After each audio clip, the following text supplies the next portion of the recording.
Good morning. Today we are going to start new chapter, organic chemistry. So it is very interesting chapter, and if you study properly, you can get nice mark from this chapter. So first of all, organic chemistry. So Lavoisier classified the compounds into categories. The compounds which are obtained from the living things. Living things means plants, animals, are called organic compounds, and the compounds which are obtained from the non-living things, just like the minerals, are called inorganic compounds. So the compounds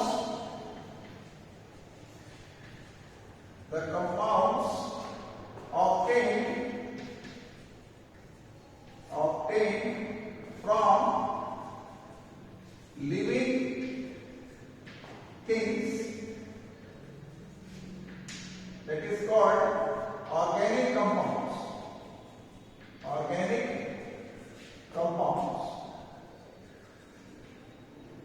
Then the compounds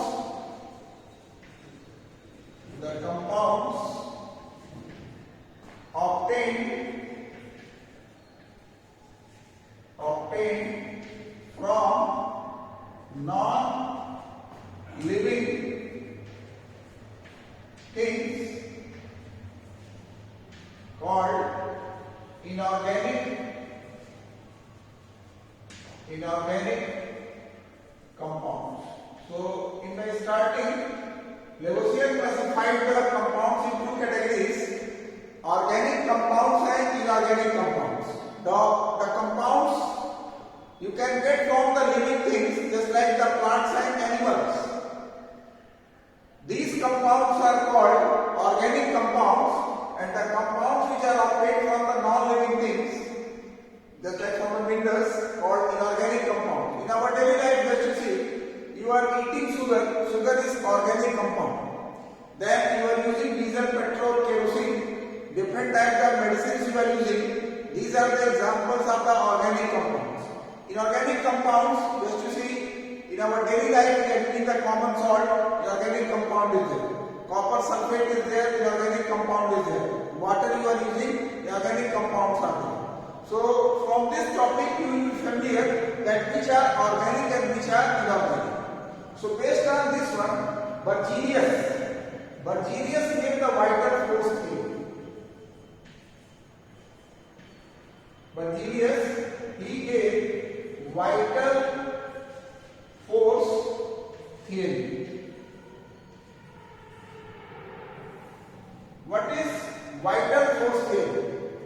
Berzelius suggested that in the living things some divine power is there.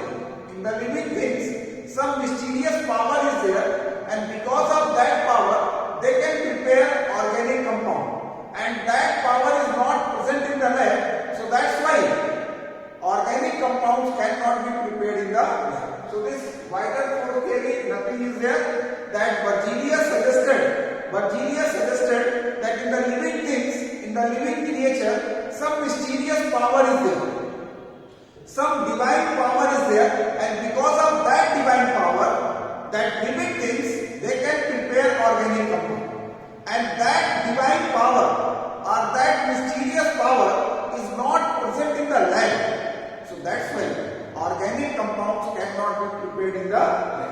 The first scientist who proved vital force theory law, then the first scientist who proved vital force theory law, Wohler, and Wohler prepared first organic compound in the lab, that was urea. So he obtained urea by heating ammonium cyanide. So Wohler proved vital force theory law by preparing first organic compound in lab. So what was the first organic compound that was prepared in lab? Urea. So by heating ammonium cyanide, this compound is ammonium cyanide. By heating ammonium cyanide, he obtained urea. stereochemistry. So this urea was the organic compound. Urea is organic and this ammonium cyanide is inorganic. So by preparing organic compound from inorganic compound, then this vital force theory. So for you, which organic compound prepared first in lab? So your answer will be there, urea. This is a very common question, and when you go for any competitive examination, they are asking that first organic compound prepared in lab, that is urea. And how he has prepared? By heating ammonium cyanide. When ammonium cyanide was heated, then urea was obtained. So since ammonium cyanide was an organic compound and urea, that is organic compound. So by this way, that vital force theory which was suggested by the Berzelius, that proved wrong. And now millions of compounds are there. All the compounds, all the organic compounds prepared in lab. So now we will study definition of organic compounds. How we can define organic compounds. So two definitions are there. First one is given to study carbon and its compounds. So definition of organic chemistry to study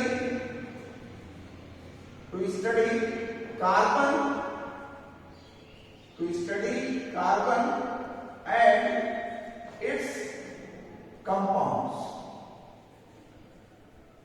To study carbon and its compounds except carbon monoxide, carbon dioxide, carbonate, carbide,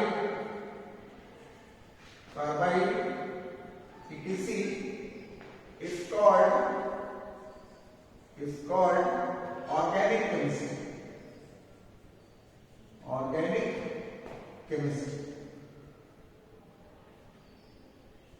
So this is the first definition. To study carbon and its compound except carbon monoxide, carbon dioxide, carbonates, carbides, etc. is called organic chemistry. And the new definition is given to study hydrocarbons.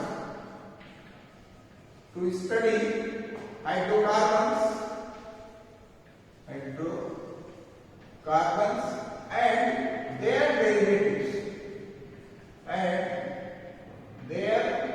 derivatives. To study hydrocarbons and their derivatives is called organic chemistry. So both the definitions you can write, no problem. So first definition, to study carbon and its compounds except carbon monoxide, carbon dioxide, carbonates, carbides, etc. is called organic chemistry, and this is the modern definition. To study hydrocarbons and their derivatives is called organic chemistry. So now definition of organic chemistry is complete. So next one is unique nature of carbon atom. This topic is very important, and if you go to the board paper, they have asked many questions from this unique nature of carbon atom. So next topic we are going to take unique nature of carbon atom. Unique nature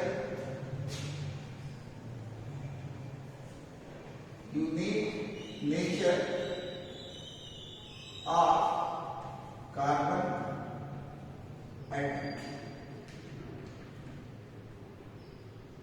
Unique nature of carbon atom. So unique nature of carbon atom is associated with 3 points. First of all, tetravalency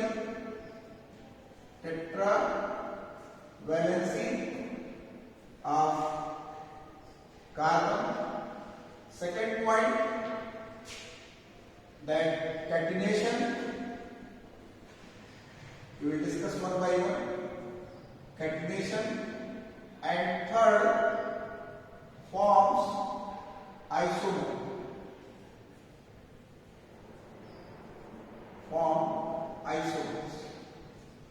unique nature of carbon atom is associated with the 3 points: tetravalency of carbon, catenation, and form isomers.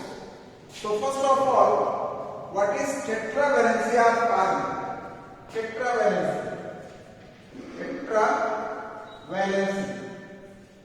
Just to see electronic configuration of carbon. Electronic configuration of carbon is 2,4 is there. It is very difficult. It is very difficult to gain 4 electron. It is very difficult to lose 4 electron. What is the reason? For gaining 4 electrons, large amount of energy is required, and for losing also 4 electrons, large amount of energy is required. So it is not possible for the carbon atom either to lose 4 electrons or to gain 4 electrons.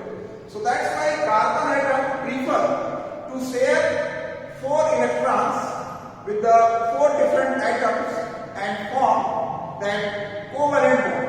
So just to see this carbon, 4 electrons are there. So this carbon shares 4 electrons with other atoms. So other atoms I am taking hydrogen here. So this hydrogen, hydrogen, hydrogen, hydrogen. So just to see for this hydrogen, duplet is complete. This hydrogen, duplet is complete. This hydrogen, duplet is complete. And this hydrogen, duplet is complete. And regarding this carbon, octet is complete. So we represent like this is 4 valency of carbon. This 4 valency of carbon. And simply if we write like this, then also 1 dash represent 1 covalency. So carbon covalency is 4. So first point, that unique nature of carbon atom is associated with its tetravalency. And tetravalency of the tetravalency means valency 4. So carbon that share for 4 pair of electron. So that's why the tetravalency that carbon is showing. Or you can say carbon is tetravalent. Now next one is that catenation. This catenation is very important. So first of all, what is catenation? So catenation. The property of an element in which atoms of the same elements combine to form a long chain compound. The property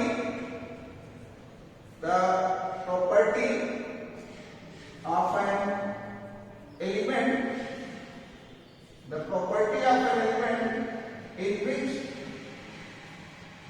which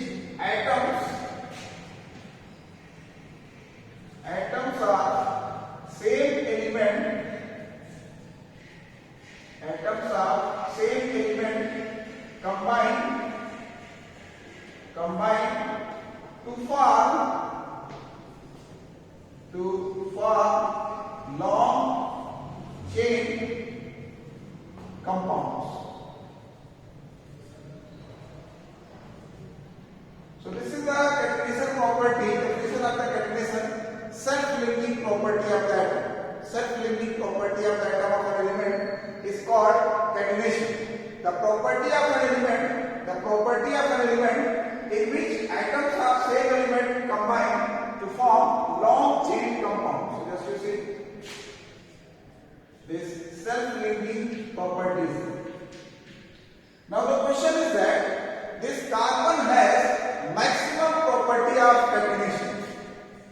Very important point. Carbon has maximum property of catenation. Carbon has maximum property of catenation. What is the reason? Why the carbon has the maximum property of catenation? This is due to high C-C bond energy or bond energy.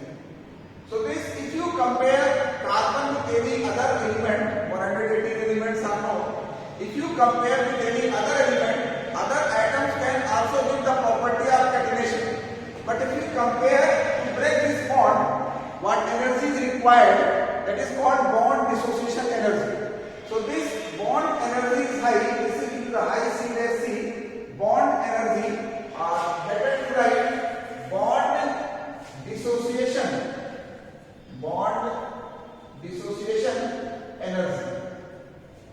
So this carbon has that in all the known elements, this carbon has the highest C dash C bond dissociation energy, and because of this, carbon is showing maximum property of catenation. So this is an important point for you.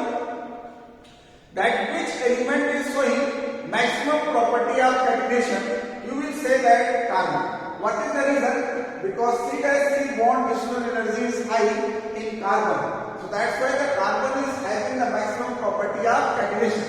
And because of this catenation property, carbon can form straight chain compound, branch chain compound and ring. So let us see what is straight chain, branch chain and ring structure of carbon. So as the name is given, straight chain. So in carbon only chain is there. This is called straight chain.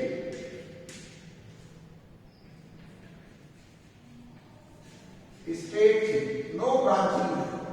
In the next one, that this carbon can give the branching. You must be seeing, I am putting here dash. This is not a design. This is the valency of carbon. Carbon is tetravalent. So just to count 1, 2, 3, 4. 1, 2, 3, 4. 1, 2, 3, 4. 1, 2, 3, 4. Here 1, 2, 3, 4. 1, 2, 3, 4. So everywhere that 4 is there. So this is straight chain. That one is branch chain. And then carbon can form ring also. Because of this catenation, this alternate double bond is there, and then this carbon valence is count 1, 2, 3, 4. 1, 2, 3, 4. 1, 2, 3, 4. All are having this is the ring structure. And because of this catenation, carbon can form single covalent bond, double covalent bond, and triple covalent. So this one is single covalent.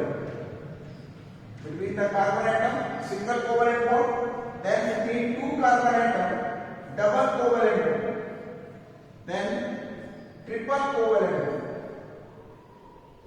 Just to count the covalency of carbon, 1, 2, 3, 1, 2, 3, 4. Here 1, 2, 3, 4. 1, 2, 3, 4. I cannot put one dash here. This is not a design. This is the covalency of carbon, and carbon covalency is 4. Here just to count 1, 2, 3, 4. 1, 2, 3, 4. I cannot put here one more or one more here, because by that way the covalency of the carbon will be disturbed. So these 2 points you have studied, that tetravalency of carbon and catenation. Now next one is form isomers. So this carbon is forming the isomers. So first of all, this is a new term for you. What are isomers? So the organic compounds having same molecular formula but different structural formulas. The organic compounds having same molecular formulas but a different structural formula. So isomers. This next one is forms isomers. Carbon forms isomer. So the organic compounds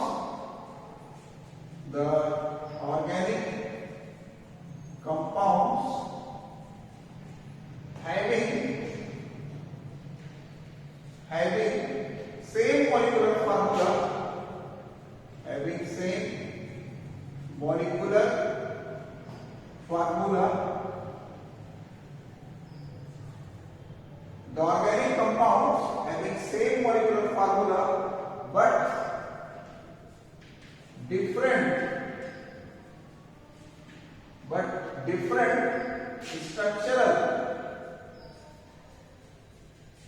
structural formulas.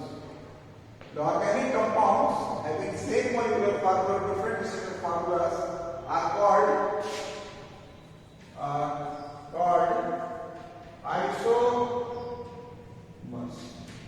So you must be thinking what is same molecular formula and structural formula. So one example I am going to show you.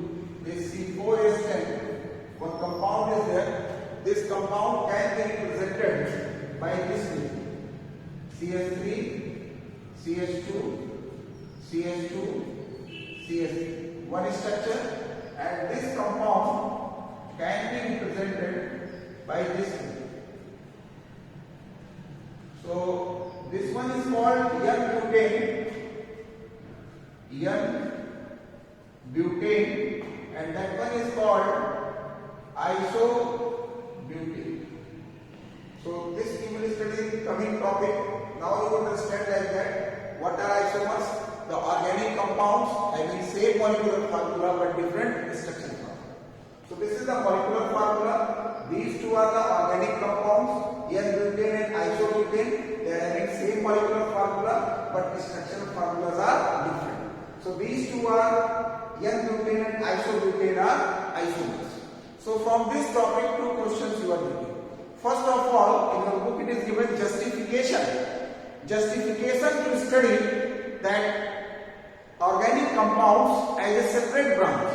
What is the need? What is the need? Why we have to study organic compounds separately, not with the other inorganic compounds? So the justification to study organic compounds as a separate branch. This is because of unique nature of carbon atom, and unique nature of carbon atom is associated with tetravalency of carbon, catenation and form isomers. Then one more question is there that already they have asked in board paper, that 90% known compounds are organic only. Organic. What is the reason? 90% known compounds are organic only. This again because of unique nature of carbon atom, and unique nature of carbon atom is associated with tetravalency of carbon, catenation and form isomers. So this you please mark in your book, very important. All of you take the page number 220. Just to see the unique nature of carbon atom, you mark in your book most important topic, tetravalency of carbon. Then catenation just you underline.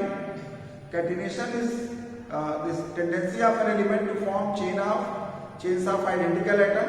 Catenation is thus the property of elements by virtue of which atoms of the elements can link to each other in the form of chain of identical atoms, long chain or ring structure. So catenation is maximum in carbon since the value of C-C bond energy is maximum. So this carbon undergo the self-linking forming state, branch and group. So these are given. Definition I have given by myself also. So either that definition or what is given in a book, anyone you can study, no problem. Then form isomers, organic compound, same molecular formula but different structural formulas. So just you mark, underline, justification for separate branch of organic chemistry. This question asked in board paper. Justification for separate branch for organic chemistry due to unique nature of carbon atoms, which includes tetravalency, catenation and leading to formation of isomers. Millions of organic compounds are known or synthesized. Then one more question asked in board paper, just you underline, almost 90% of all known compounds are organic. So what is the reason? Same reason, unique nature of carbon atom, and unique nature of carbon atom is associated with tetravalency of carbon, catenation and form isomers. So from this topic, two questions are there: justification for separate branch of organic chemistry, and almost 90% known compounds are organic. Then separately they may ask, define catenation, which element is having the maximum property of catenation, why the large number of organic compounds are known. So like this they can make the questions. Now one table is given, organic and inorganic, you have to compare. So that you can study by yourself. It is not very important topic, just to see composition. That organic compounds, few elements are there: carbon, hydrogen, oxygen, nitrogen, sulfur, phosphorus, chlorine, bromine. In inorganic, all elements will be there. Nature of compounds, organic compounds, that covalent bonding will be there. Inorganic, electrovalent bonding will be there. Melting and boiling points for organic compounds low, inorganic high will be there. Reason you know that organic compounds covalent bonding is there. So in the covalent bonding, that weak van der Waals forces are there. So because of this weak van der Waals forces, less amount of energy is required. So they can be easily, either you can melt it or boil it, and force of touching the molecules can be broken easily. Solubility, that organic compounds are insoluble in water but soluble in organic solvent because they are non-polar. And in organic compound they are polar, so they will be soluble in water and insoluble in organic solvents. Then conduction of electricity, these organic compounds are covalent compounds are there and they are consist of molecules. So that's why they will be non-conductor. But inorganic compounds, the ionic compounds are there, so they have the free ions. So that's why in the molten state or in aqueous solution state they will be conductor, but in the solid state they will also be non-conductor. And combustibility and volatility, organic compounds are combustible and volatile, but inorganic compounds are non-combustible and non-volatile. Catenation and isomerism, organic compounds exhibit and inorganic compounds will not exhibit. Next one is classification of organic compounds. Next topic we are going to study that classification of organic compounds. So classification of organic compounds. So how we can classify organic compounds? So classification of organic compounds. Classification of organic compounds. So these organic compounds are classified as organic compounds.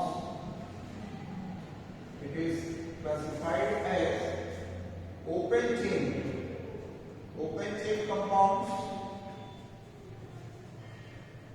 open chain, and then closed chain. In open chain, hydrocarbons will be there.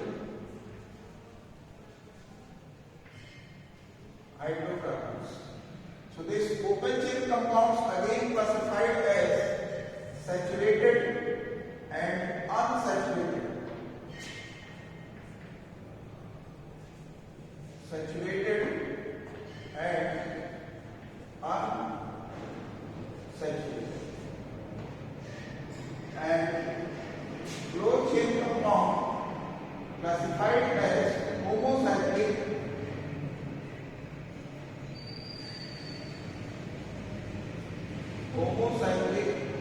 and heterocyclic. So first of all, saturated example is given alkanes. Alkanes that will be saturated, and unsaturated example will be alkene and alkyne. You must be thinking what is saturated and unsaturated. Very simple. In hydrocarbon, just you see, between the carbon atom, if the single bond is there, between the carbon atom, if the single bond is there, it will be saturated. And unsaturated in hydrocarbons, between the two carbon atoms, if double or triple bond is there, if double or triple bond is there, so that will be unsaturated.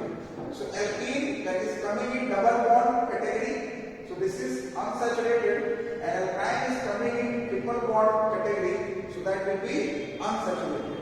And alkane, here single bond is there, between the two carbon atoms only the single bond is there, that's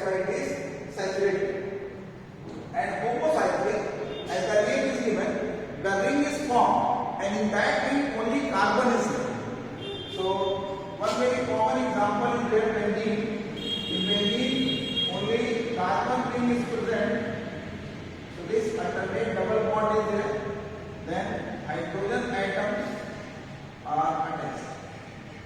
So this benzene structure is there, and this is homocycle. This structure is benzene. Then in heterocyclic, apart from the carbon atoms, some other atoms are also present in ring, just like the nitrogen, sulfur, oxygen. So pyridine, I am making the structure. This pyridine is there. In the pyridine, apart from the carbon, one more atom is there, nitrogen. Then put the alternate double bond. So this double bond, alternate double bond, and remaining valency of carbon, that hydrogen. And nitrogen valency is already satisfied. So this one is pyridine.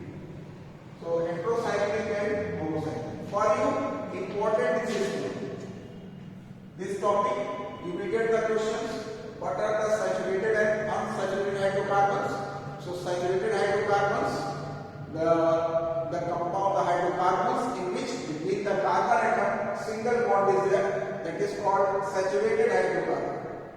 So just to see, saturated hydrocarbons, that between the carbon atoms single covalent bonds are present.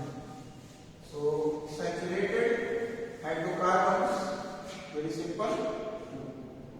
Saturated hydrocarbons,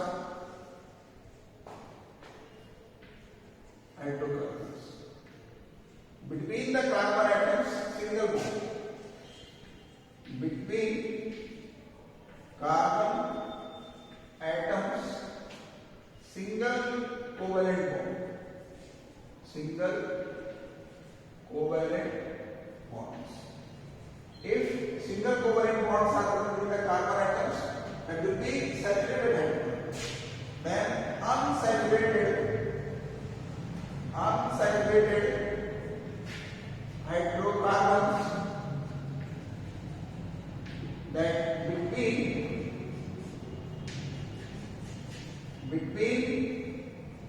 carbon atoms, this carbon double bond are between the two carbon atoms, that triple bond. If the double and triple bonds are present, so that will be unsaturated. Now some structure I will draw here, and then I will ask you which one is saturated and which one is unsaturated.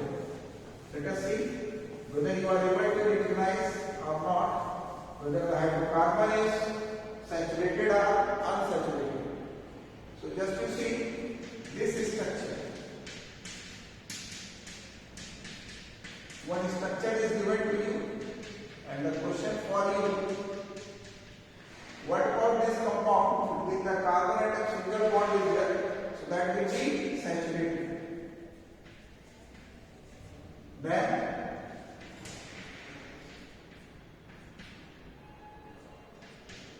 this compound between the carbon atom double bond is there, so that compound will be unsaturated. Then this compound between the carbon atom, that triple bond is there, so that will be unsaturated. So by this way, you can recognize easily whether the compound is saturated or unsaturated. So here we are going to stop the topic. In the next video, we will study the homologous